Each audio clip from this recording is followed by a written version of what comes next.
2018 to order. Roll call, please. Mark Castonia. Here. Deborah Lundberg. Here. Justin Miner. Here. Aideen House. Here. JC Dansman. Here. And Chris Serbel is excused. And I'm here too. And Mark is here. Please stand for the Pledge of Allegiance. I pledge allegiance to the flag of the United States of America and to the republic for which it stands, one nation, under God, indivisible, with liberty and justice for all.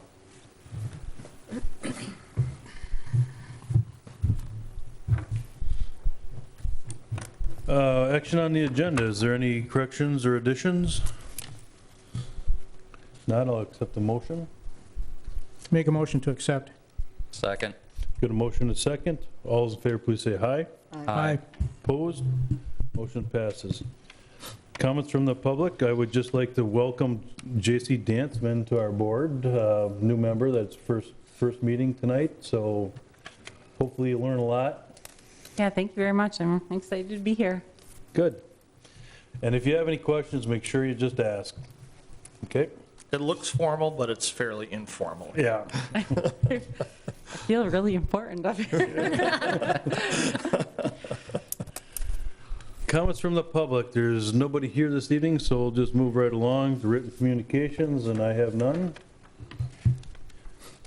I don't think we have any, so we'll move on to consent agenda, which consists of the Park and Rec Board regular meeting, November 20th, 2018, and the Park and Rec and forestry expenditures from 11/1 to 2/7.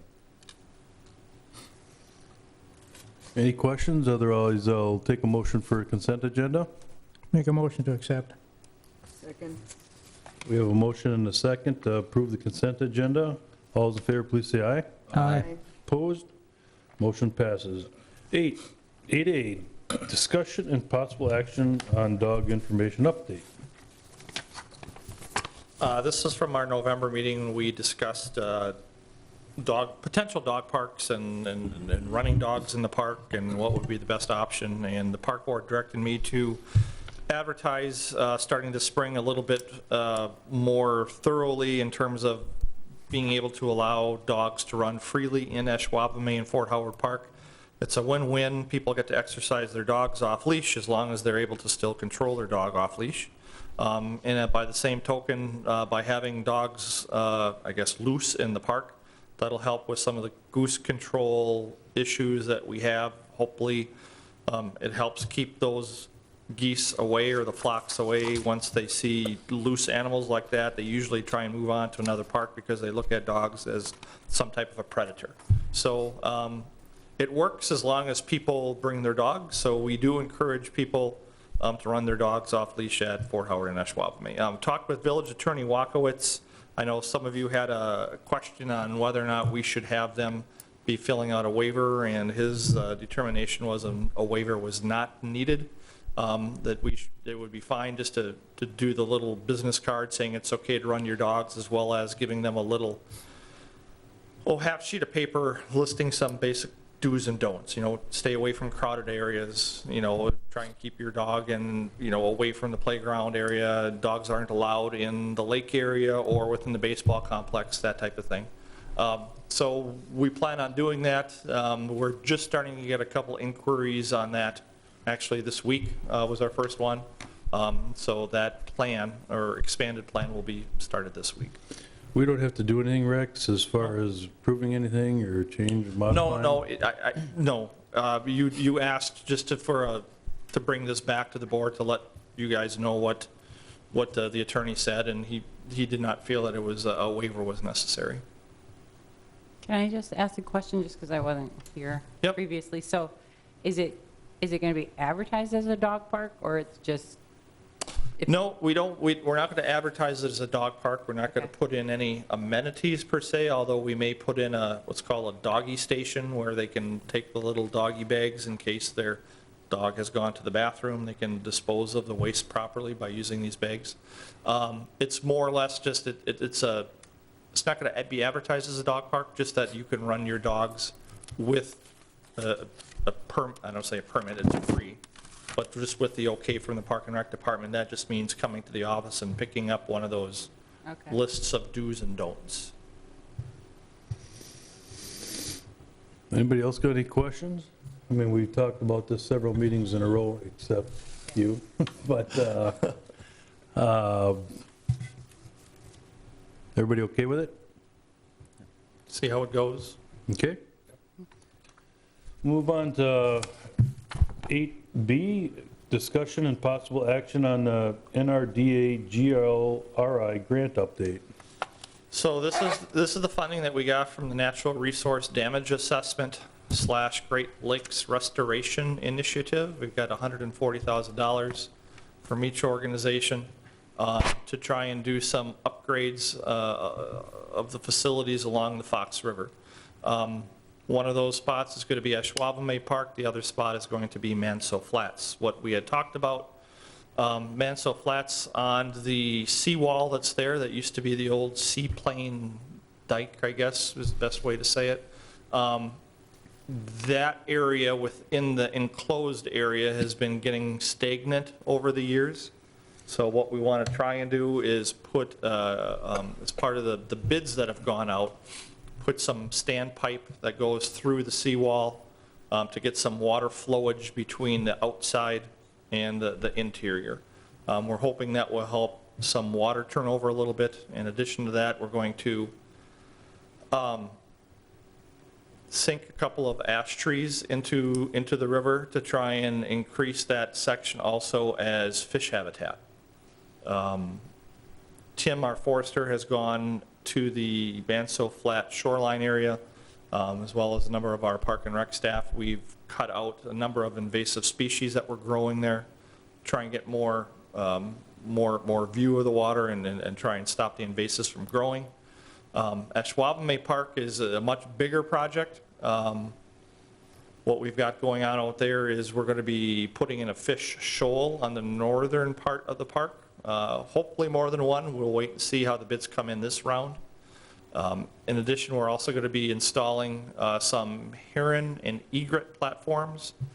That time is going to be, and product is going to be donated by ATC Transmission, American Transmission Company, as well as MJ Electric out of De Pere. So they are installing those as part of the grant at no cost against the grant, which is great. In addition to that, we've also done some major invasive species removal. The woods over there, which was a lot of invasive species, has really been opened up on the northwest corner.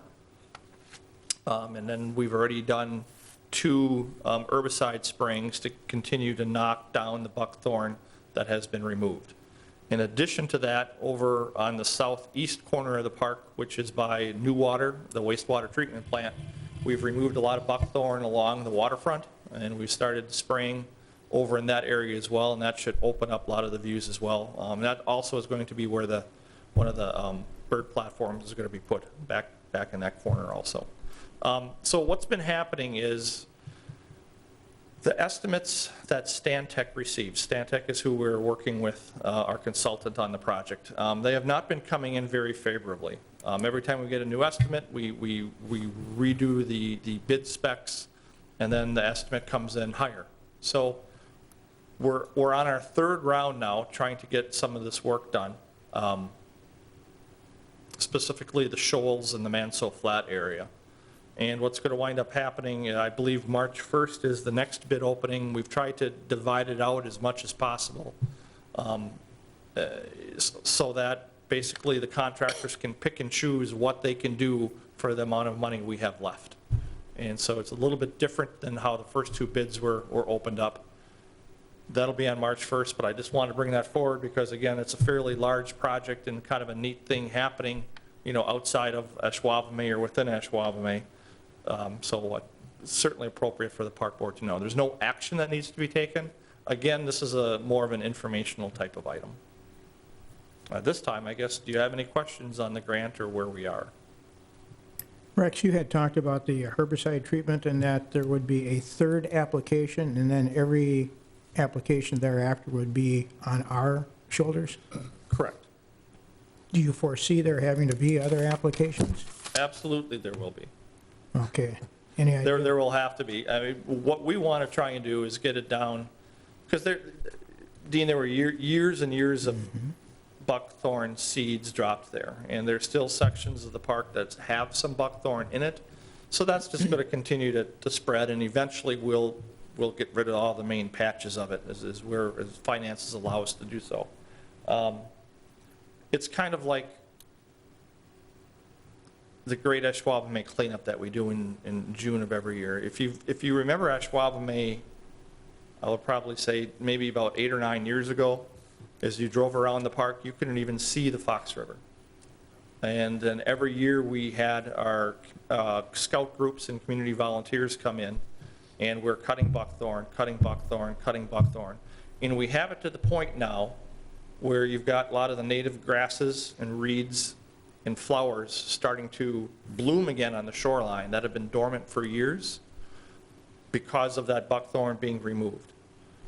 We just have to go in there once a summer. We still do the cleanup where they still snip a few things. And then we do a little spraying at the cleanup, and then we do a little bit of spraying, a couple of hours worth of work at the end of the summer. And it's worked out great now. But it used to be just like what we removed as part of this grant. And it's to the point where our own crew can easily maintain it. But to clear everything out initially, we needed the grant to help with that, and as well as the initial sprayings, because it was just too much. It's too much for our crew. I mean, we've got a great crew, but it's too much to handle with what our current workload was. So we still feel now that after this third application, we've knocked down the majority of it, that what will still pop up is going to be able to be done by our own staff. So you're just looking at maintenance treatment? Yep, correct. That's when you stop the maintenance, just like a building. When you stop the maintenance, that things continue to deteriorate, and that's what will happen with the buckthorn. If we ever stop it, it'll all start to grow again, slowly but surely. But I think this will work out really well. Okay. Another update, it's a meeting of updates. What was the original amount of the grant? The original amount of the grant was $280,000. I want to say we probably have about $217 left. We're looking at trying to use about $190,000 of that for the remaining work, and then the rest of it will go to probably to Stantec for some of the work and management of it that they're doing. And again, the whole project is that it has not been at any cost to the village other than, some of our staff time. We have not put forth dollars to any of the projects that have been going on. So it's a fully funded workload, which is great. Okay. Any other questions? Thanks, Rex. It looks like they're doing a great job on trying to get things taken care of down there, and a great amenity to the community, so. We're trying. It's been a process on that one. So we'll move on to 8C, discussion, and I don't know about a possible action on the court plan review, but had discussion for sure. Yeah, and you're welcome to give me direction if you see something different that we should be doing, but the corp plan is called the Comprehensive Outdoor Recreation Plan. Many of you probably still have this booklet if you've been on the park board for a number of years. This is our corp plan. It kind of guides what some of the major projects are in relation to what the DNR is looking for and how they kind of meld together. To apply for DNR grants, basically stewardship grants, land water conservation fund grants, Recreational Trails Act grants, you need to have an updated corp plan. And the things that you're applying for need to be in the corp plan. And the reason why the DNR wants that is because that way they've got a sense of peace that what you're applying for a grant for is actually going to be done by the municipality. Apparently they've had in the past too many issues of people applying for grants, they award grants, and then the municipality kind of says, no, we don't really want to do that anymore. So by having it in this plan, it helps the DNR feel better when they're giving out awards, that the community actually has the buy-in for whatever grant is being awarded. We've got a number of trail grants that we're still looking at doing. We've got the Ashwaubenon River Trail Extension. We've got the trail through Ashwaubenon Park. Still looking at the bridge crossing Ashwaubenon Creek. That may or may not happen. That's a fairly expensive project, but it would be an awesome project if we were able to get that off the ground. We're looking at Grant Street from Sand Acres Drive to Packerland, because Hobart is going to, I think, be extending the Packerland Trail from Fernando southward to Grant. I think they're applying for a grant this year to do that, or they're in the process of getting some cost estimates on it. And we also have the Main Street Trail extension from Sand Acres Drive to Highway 41 roundabout. We'd like to try and make that connection, which would open up the whole Sand Acres Park neighborhood. It will allow them to go to that whole shopping district in there with festival and everything else. So anyway, there's some big trail projects coming up. To be able to apply for those, we need to make sure we're on top of our corporate program. So with that, we need to do an update of the corporate plan. Was fairly arduous process the last time. It probably took us about 1.5 years, if not longer, to do it. So what we're going to do this year, the good thing is we've got the way we wanted to do it done. So there's just a few things that need to be updated in here. And then the crux of it will be a number of community meetings. I've already scheduled 7 community meetings this summer at different parks. I've picked out the dates. I've got them in our book. They're going to be advertised in the summer brochure. Can meet with people in the park, in the picnic shelters, and solicit feedback of what amenities they would like to see in our park systems, whether extension of trails and stuff like that. Any amenity. It doesn't, I mean, to give everyone an example, a number of the projects we just did came about through these meetings. The pickleball courts over at Fort Howard, the Pioneer Park pathway extension, the Canterbury Park picnic shelter that was just put up last summer. They all were kind of born from the corporate plan and those meetings that we've held. So the residents have come up with some great ideas, and then I compile them all. I put them together in this kind of master list, which I just handed out to everybody, which is also in the corporate plan. And then what we do at that point is we kind of plan things out. Now, corporate plan is only supposed to be 10 years, or 5 years, excuse me, but we plan it out for 10 just because it makes more sense to do it that way. And then we take a number of projects and we kind of, obviously you can't do the hundreds of projects that have been suggested, but we pick out the ones that make the most sense, large scale wise, and we put them in our corporate plan, in the 10-year plan, and off of that, we can apply for grants from the DNR. And I also use this on a yearly basis when we're going through our yearly budget process with the village board. It kind of helps them see what might be on the horizon, to plan for it. And we don't necessarily follow it verbatim year by year. Maybe something in year 7 is done in year 4 because, boy, it makes a lot more sense to do it at that time. But it helps with the whole planning process of when the different maintenance items and facilities and amenities are put into the park based on what the residents' feedback has been. And then after the meetings this summer, then we would get together and probably spend however long it takes to put that 10-year plan together. And really, I think that's what we're going to do. I would not anticipate it going past 2019, our current year. I don't think it will be as long as it has been in the past. But that's what we're going to be doing. So how does that affect everyone up here?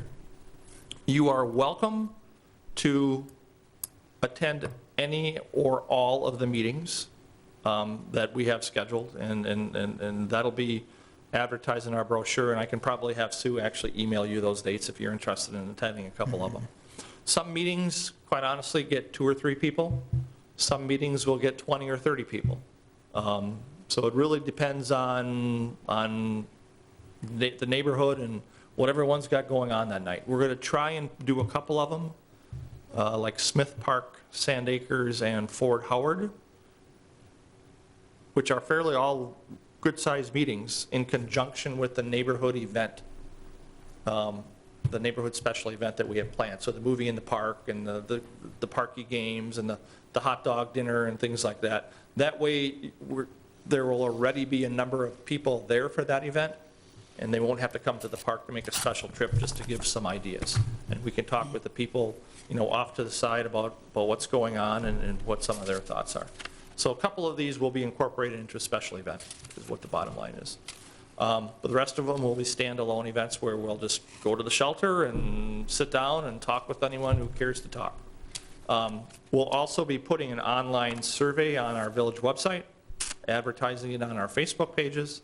A lot of people like to talk to you face-to-face about what's going on out there, and some people don't want to talk to you face-to-face, they just want to shoot you a couple ideas via an email, and that's what the online survey is for.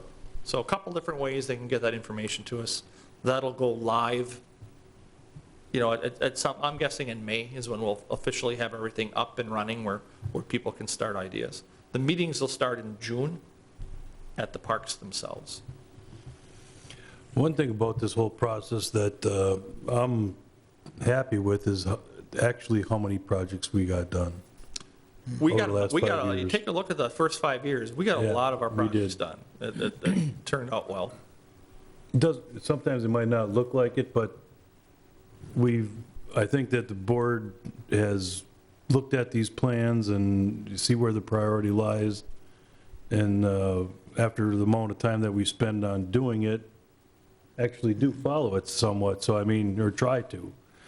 Not all the time can we do it, but in the years past, a lot of times, these have got eliminated from the operating budget and moved to budgetary things when we get the settlement from Oneida Nation. So that's how a lot of this is being accomplished, is buying the money that we get from the service agreement through Oneida. So we're able to get a lot done doing it that way. So does anyone have any thoughts or comments on the corp plan, or for those of you who were on the board when we did it the last time, any comments or anything you might want to see done differently? I know that a lot of the people that were at those neighborhood park meetings and everything not only commented on their own park, but they commented on a lot of the other parks too. Yep. So we have to make sure that everybody knows that. Give us an idea what you want to see. If you it's live not by at their Fort park. Howard Park, you don't necessarily have to go to the Fort Howard Park meeting. You can go to the meeting at Canterbury Park or Smith Park or Sand Acres. You can comment on any park at any of the meetings. That's Right. a real good point. Because we heard about pickleball courts at several park or other meetings that weren't even associated at Fort Howard, so. Yep. But that's where we could accommodate it. So take a look, just hope in that one of makes your sense, emails Jason. coming up, we'll have Sue send them all out. I hope this all makes sense to you. Yeah, It's a lot to get thrown at you in one shot. no, it's really interesting. Most of I would say just about all the comments that were made at those individual park meetings were not frivolous. They were sincere by people who had a real concern about what they were Yep. talking about. Yep. A lot of the ideas were, because a lot of people are out there exercising and trying to stay fit, so a lot of the trail ideas and stuff like that were, they use our parks, they use our facilities, and boy, wouldn't it be great to do this, or wouldn't it be great to do that? Wouldn't it be great to have some exercise equipment here? Or how about over there, and why don't we make that trail longer? And this, it all, it's all part of the overall plan, and then we need to hear from those people, so then those ideas are brought forth to our village board. Which kind of justifies what we're asking for. Yeah, some of the comments were not necessarily all positive. Some of them were, I don't want to say negative, but alerting us to things that maybe aren't quite right and should be changed. And that was helpful also, I think. Yeah, some of them were just general maintenance concerns that no one has caught yet. And that did help out. I think it's extremely beneficial to have a community needs assessment. You get a building of a partnership between the board, the government agency, and the community itself. And it gives you an idea of what the community really wants, and therefore you can plan accordingly. So, I like also that the community will recognize us as board members, and they'll bring issues to us that we can bring back here. You know, they feel free to talk to us and, you know, let us know their problems. Tell me how it works, Rex, then when you get all these ideas and you go to these meetings, then like what's the next step? Like how do you roll that up and how do you decide which ones we're gonna go after? Well, it's kind of, what I try to do is, I believe in, you guys can correct me if I'm wrong, but we took all the different ideas, we tried to divide them up by parks, which is in here. And this is just basically pulled out of the book. So then what we did is, in our board meetings, we took a couple parks every board meeting, and we put down a couple of the top ideas for each park, put those in our, you know, thumbs up, yeah, we want to take another look at this type of pile. And then once every park was gone through, all those major ideas, then we tried to incorporate which ones should go into the 10-year plan. The board actually, if there was, let's just pick a number, 5 projects at a park, let's just say, up here, we took and said, well, I ranked this project 1, 2, 3, 4, 5. Everybody did that, and then we compiled those numbers to hit our priorities. And then, once we prioritized it, after hearing the comments and seeing the comments, put a dollar amount to it, and then plugged in the years when we think we could accomplish it. So that's sort of how we did it in the past.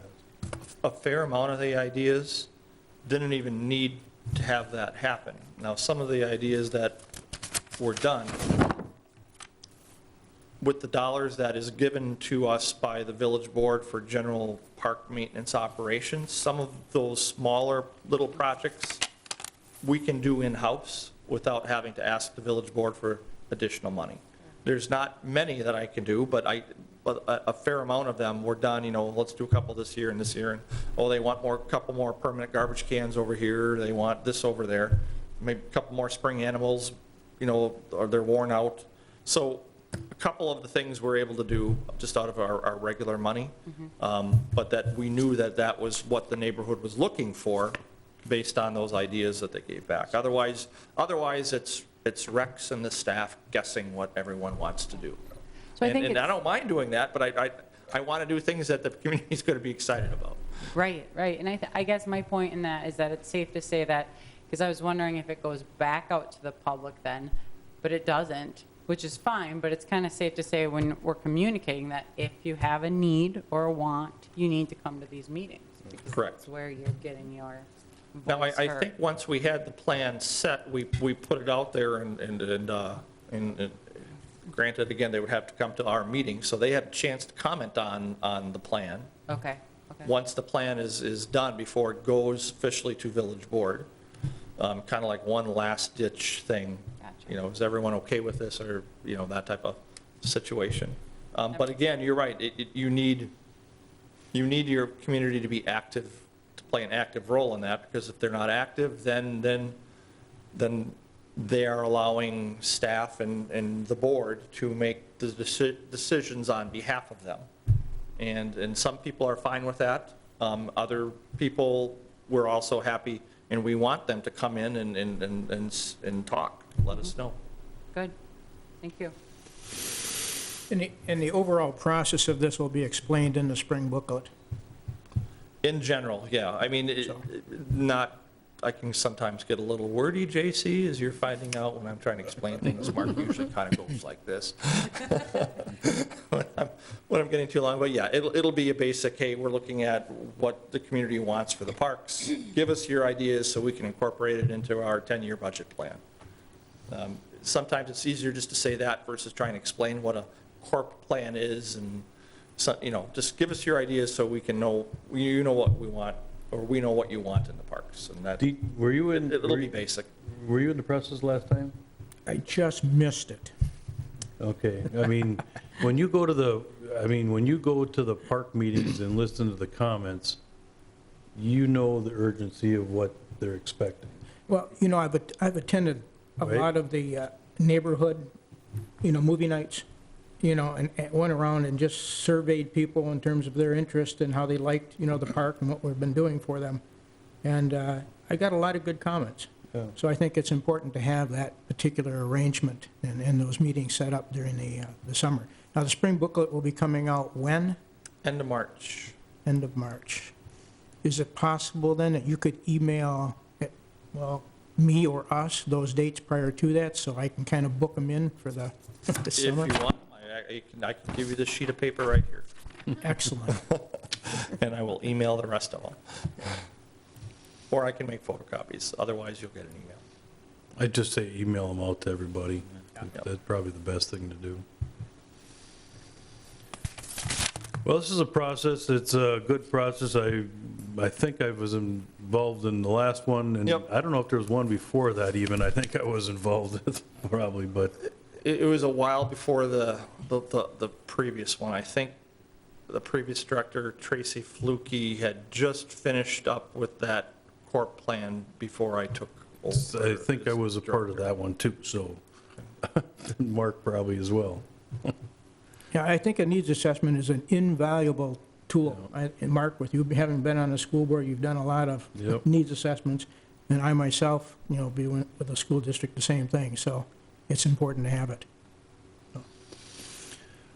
It'll be fun, lots of meetings, but you get a lot of good feedback, and as you can see, it drives what we want to do and how we're going to Yep. improve our park, so. And we'll be talking about this quite frequently in the next few months, so it will be an ongoing process. Thank you very much. We'll move on to action item 8D, discussion on playgrounds and recreation trends. I just attached a couple of articles I thought were interesting, and maybe I should do this more often. I would hope that everyone has a chance, if you haven't had yet, to read them. There's so much information out there about recreation and fitness and trends and playgrounds and forestry issues and things like that, and a lot of times, you might hear fringe information on it, but unless it's really brought up and discussed at this level, it's not on your radar screen. So I've been debating, because I'm a saver, I cut out a lot of articles. I mean, I get a lot of park and recreation type of magazines where it talks about what communities are doing across the country and what issues they're running into and what's happening. A lot of them are very interesting. Some of them are certainly appropriate for Ashwaubenon, other times not. But I think what I'd like to start doing is just maybe attaching an interest article or two, for the park board meeting, just as an FYI thing, for those of you who may be interested in reading up a little bit more. A couple of the articles I put, or attached this year, this is from the National Recreation and Park Association. Top trends in park and recreation for 2019. It lists some of the major trends, like recycling. The market for recycling is starting to get fairly dour. I mean, it's not a real good situation. So what is a very feel-good thing right now in parks and buildings and school cafeterias, at some point in the future, there may or may not be a market for those types of materials. And so then what do we do? Do we still continue to collect stuff, or do we just, everything goes to the waste disposal sites?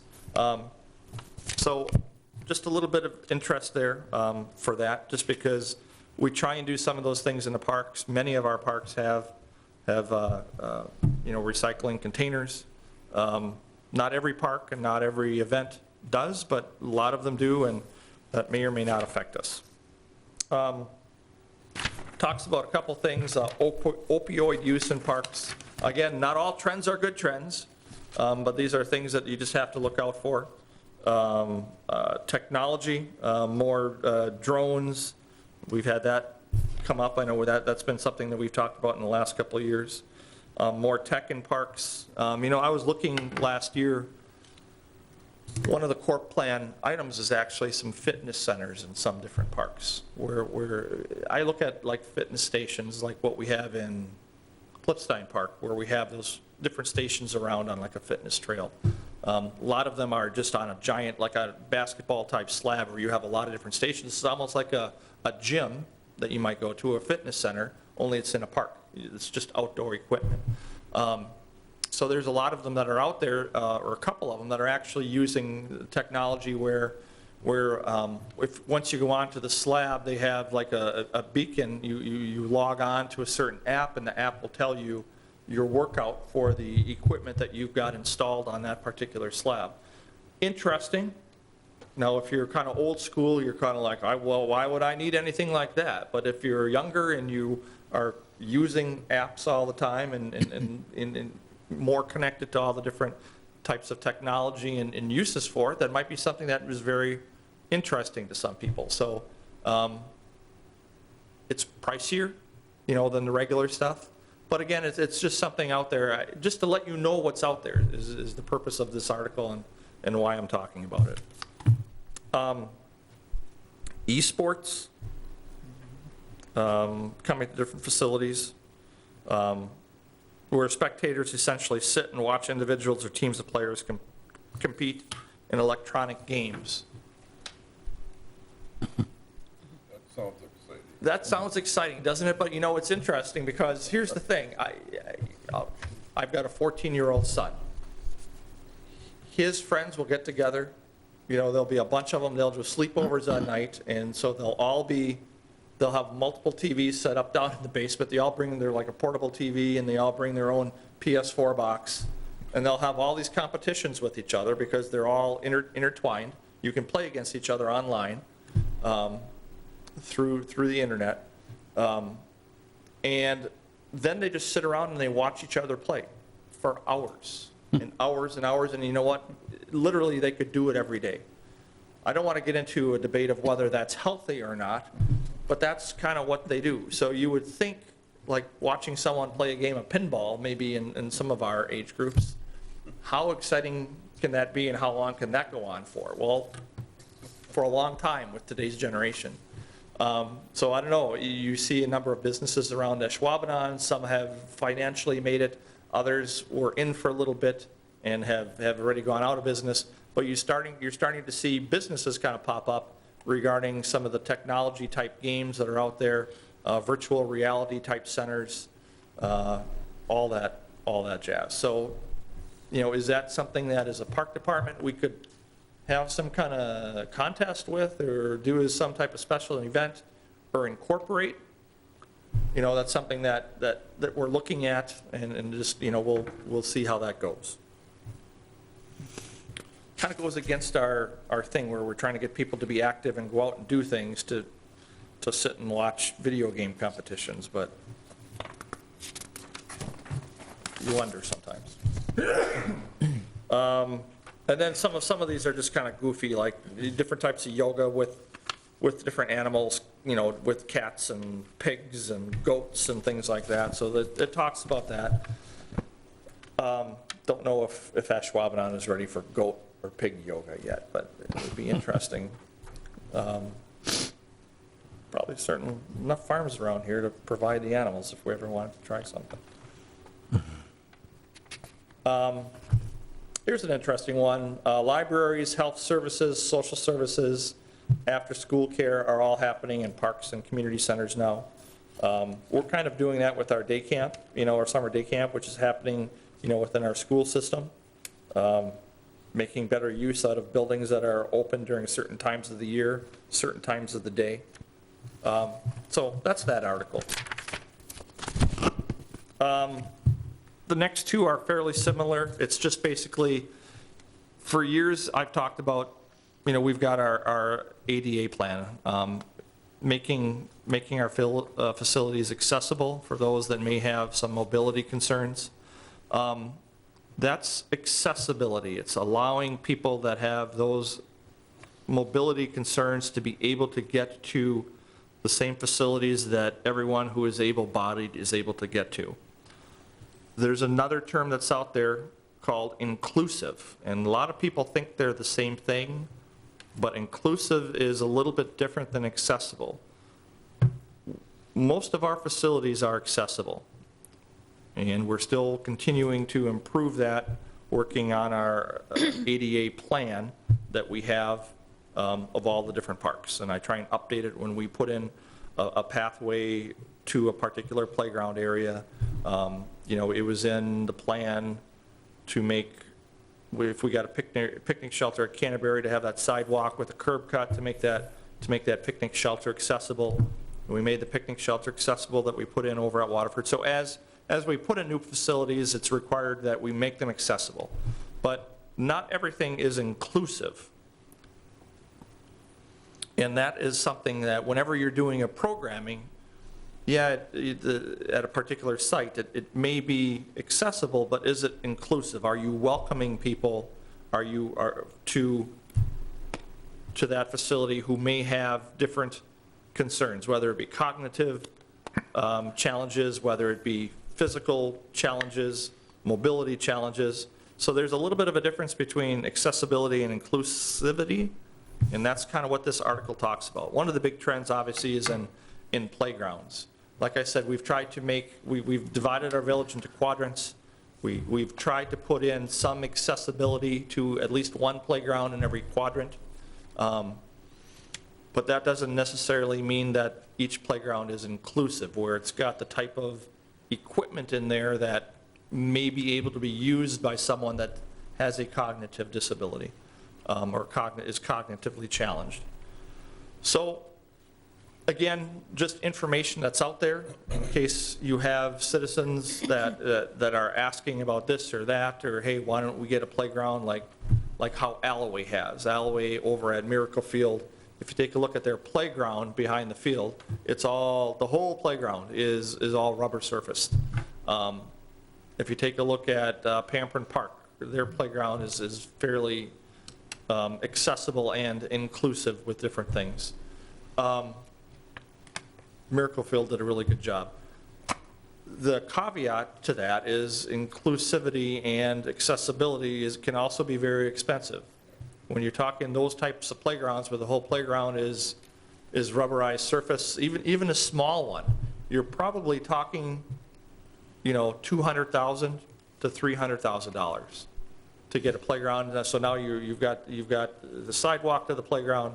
The playground surfacing is accessible for anyone that may have challenges.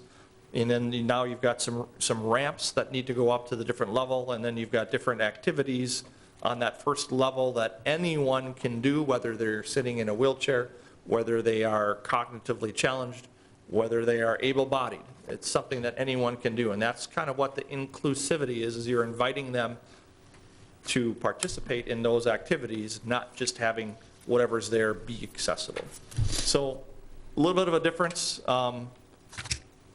We're not there yet, and I don't know if, you know, there's different facilities around Green Bay, and you know, that's a decision down the road that, you know, as playgrounds get changed out of whether we want to try something like that or not. But at the very least, I wanted to tell you the difference between the two verbiages and let you know that that's a trend that a lot of playground manufacturers and municipalities are going to, is to try and have something in their community that meets the needs of a lot of the whole community, not just able-bodied. So I mean, I love these articles. I think they're great. I mean, I think when you talk about us looking at our court plan and coming up and talking to people, you know, someone like me, goat yoga is not too far off. I'm a fan of that type of stuff. I think we're going to have to look at some of these trends and where our parks want to go. And I'm not saying goat yoga, but I'm talking about, you know,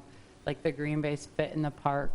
And people, I feel like, you know, people would rather be outside doing things. If they spend the whole day indoors, whatever they can do outside. And I think there's the traditional of our parks, the playground equipment, you know, that goes toward the younger crowd, the families. But I think there's a lot of green space in our parks that could be used for a lot of things. So I think it's great bringing some of these trend articles, especially, like I said, moving into our next court plan or updating it, because I Okay. think, I'm definitely going to, I know just as a representative, I didn't really, I can tell you, I honestly didn't know about the court plan from a community member before. So being a representative, I'm going to share with people, if you want ideas to come to your parks and things like that, get out there. But JC, I think this that's is part of good the- information. It is, and I appreciate you saying that. It's part of the challenge, is how do you get the community involved? Because everyone is so involved with their own family, with their own kids, with their own lifestyle, if they're an empty nester now, or maybe they're just single, younger, older, doesn't matter. I mean, everyone's doing what they like to do. How do you make community involvement interesting? It's kind of like a 10-pound sack on your back. You've got all these great ideas, you plan all these meetings, but the meetings aren't successful unless people go to them. And you can advertise and advertise till you're blue in the face, and sometimes people still don't show up. And sometimes you just gotta, for me anyway, you just gotta take a deep breath and, okay, no one showed up at that park, but there's a lot of ideas coming out of that park, so then those are some of the ideas that we focus on, and Sure. if there's a way to get people more involved and get more ideas solicited from the community, that's good, because their tax dollars are being used for the maintenance of the parks, for the upkeep of the parks, and for what's in the parks. So they should definitely, but again, this is me talking, because I'm into it, you know what I mean? I'd love to see people take a more active role in terms of this is what we want to do. But on the other hand, Rex, I think it's important that every board, no matter what municipality, try to be as transparent as possible. And even in that transparency, if in fact the public is not as receptive as we might like them to be, at least we have been transparent, better than not being transparent at all. Well, there's a lot of different views in the community that you're going to find out when you go through this. So let's go through it, and you'll see. I mean, there's a lot of old school representation out there, and that's what you're going to see at a lot of these meetings. Yeah, I think there's a lot of old school, though, when I think about it, like I said, I can look at it. I think I am still stuck in that parks to me means a traditional, when I had my 3 kids, when they were little, Yeah. and I would take them and push them on a swing. Yeah.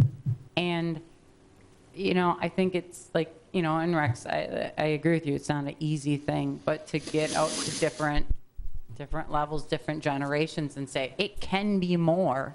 Yep. You need to give us some ideas what you want. Yep. But it can be more. One of the things we've been trying to do, JC, I'm getting off a little bit topic, but we've been trying to do gathering areas in different spots, because not everyone has kids anymore. A lot of people do, but I mean, if you go to the park and just hang out, and whether it be for a teen, because what do teens do? They don't, I don't want to go to the park. That playground equipment is for the small kids. But there's playground equipment and things for teenagers to do that's more adventurous. And for adults, can there be sitting areas or little common areas where you can just go and hang out and meet other people and talk? And I mean, even if you've got kids, I'll go to a park and I'll see someone over here with a baby stroller, and then I'll see someone over here with a baby stroller, and I'll see someone over here with a baby stroller, and they're all just watching their kids individually. But if we made a pathway or a pad where we had seating, where it kind of forces them to get together and meet each other, then you start to meet other people in your community and talk with other people that are there for the same reason that you are. So that's kind of, when we're doing the shelter at Waterford, the shelter at Canterbury Park, that in a way is kind of what we're trying to do when we're trying to put sidewalks through the park to make it easier for people to get to, other than just the kids which will ride their bikes over a gravel pile, to get where they don't care, but it's kind of like, I don't want to go to I got to get over there, and how am I going to do that? And so we're just trying to make everything in the parks easier to get to, kind of like what you said, to get together and just kind of meet and meet other people in your community type of thing, and just exchange ideas. Sorry, getting on a soapbox a little bit here, so. When I was reading your article about trends, it saddened me to hear about recycling. And I'm thinking we have such a creative, intelligent, young generation who think outside the box. And could we somehow encourage them with grants or scholarships, or to encourage them to do something with recycling? I mean, they think differently than we do. I think everyone is totally into it, and I think the younger generations coming up are going to drive what happens with recycling, because if there's not money to be made in it, then you're going to have to supplement it to have things recycled, with tax dollars, whether that be state or federal or some kind of dollars anyway. That's the bottom line, because right now recycling is popular because someone can make money on it. So someone's willing to collect all those dollars. We're willing to put out garbage cans because the village gets money from the recycling, bringing it to the recycling center by the pound. So dollars are there to be made. That's why there's recycling. I mean, there's also the feel-good aspect. But the money is what's driving it.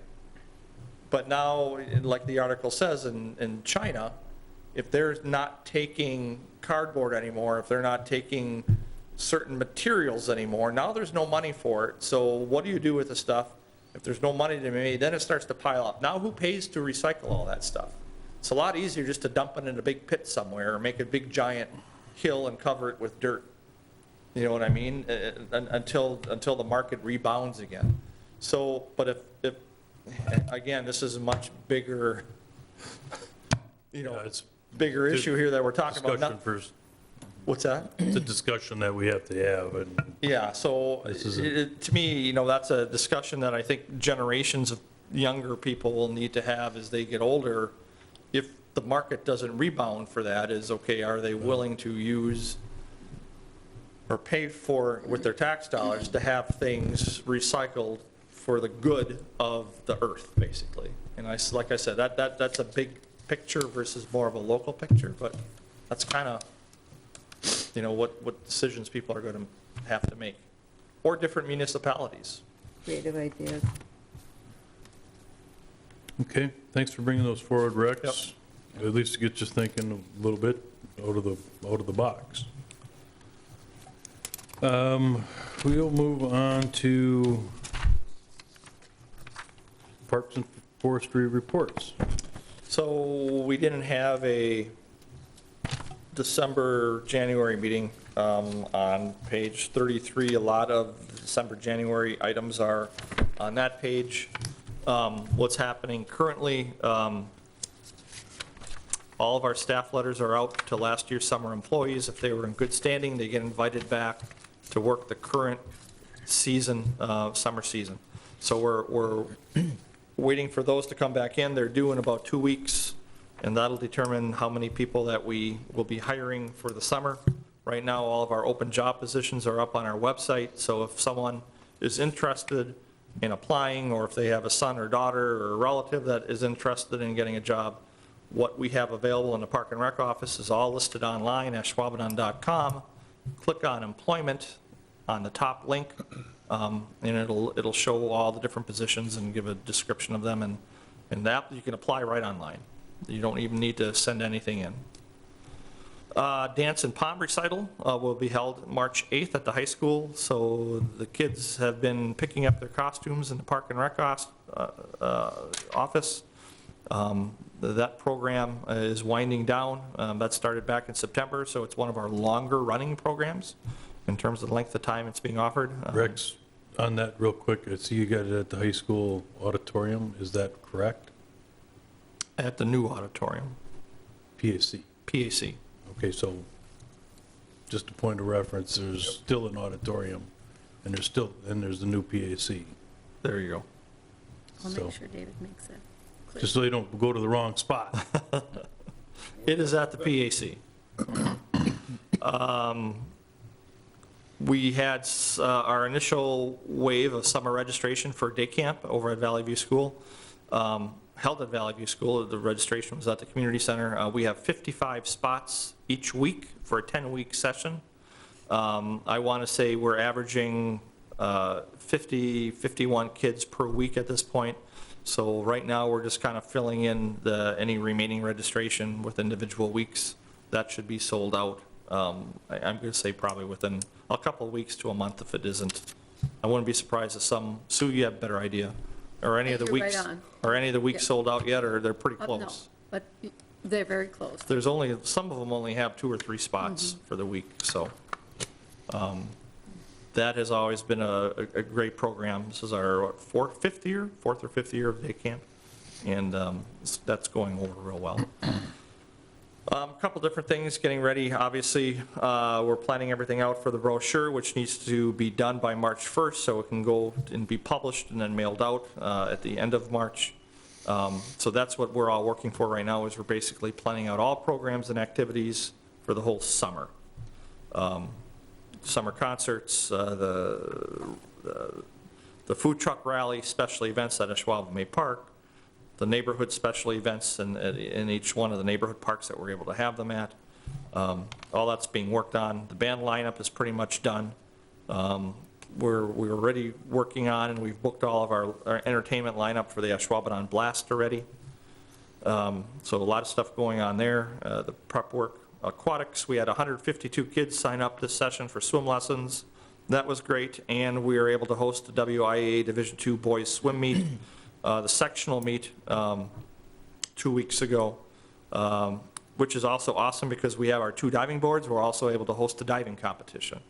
So it's always great when we're able to have a big meet like that and show off our facility to a lot of other schools and parents from around, not only northeast Wisconsin, they come from central Wisconsin, whatever schools are assigned to our sectional. So we had a lot, I think we had a number of teams, 11 teams, but they weren't all from this area, they're from all over the place. Forestry, they're winding up on doing the tree trimming over in the Fort Howard Park neighborhood.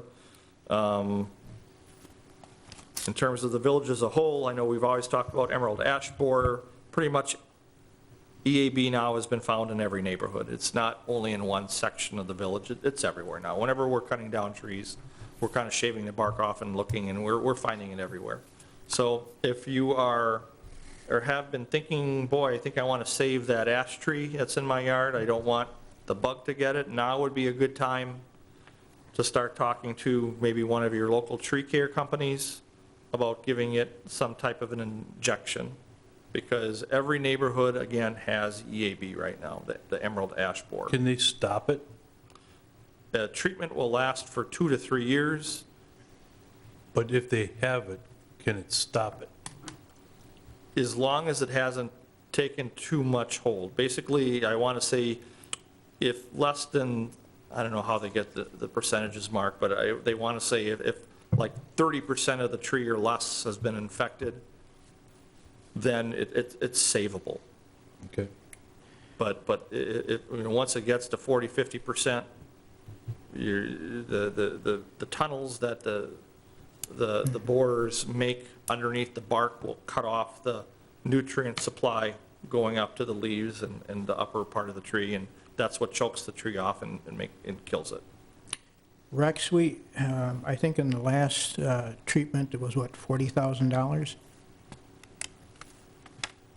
We had a grant from the DNR to try and save some of the trees in our parks and extend their life. And that grant is gone, and we're probably on our 3rd or 4th year right now. And the village board has made a decision that they do not want to continue village-wide treatment of all those trees. Now, within the Park and Rec Department, there are a couple of trees in Clipstein Park that we're trying to save just because they give off so much shade for our summer concerts. There are probably a few trees in Pioneer Park because there's not a lot of shade there already, except in the woods area, but that's not where all the people are. The people are around softball diamonds, and those are all ash. So we're going to try and, with our own budgetary funding, continue to treat those until we can get some smaller trees planted and they're able to start giving off some shade of their own, in which case at that point, we'll stop those types of treatments. But Yeah. those are very few and far between. The only reason I asked the question, if we're slowly getting to that break point where we consider eliminating treatment and then use that money for, removal of the tree and replanting. Yeah, that money was given to us and was all used up about 3 years ago. So there's no funding for that anymore. That's gone. So it kind of held it off for a little bit. And now it comes down to the hard choice of what do we try and save? Some of the trees in our parks, basically. Any questions on anything on the department report for February or any of the previous months? You're very thorough in that report. Try to be. I don't know how to take that comment.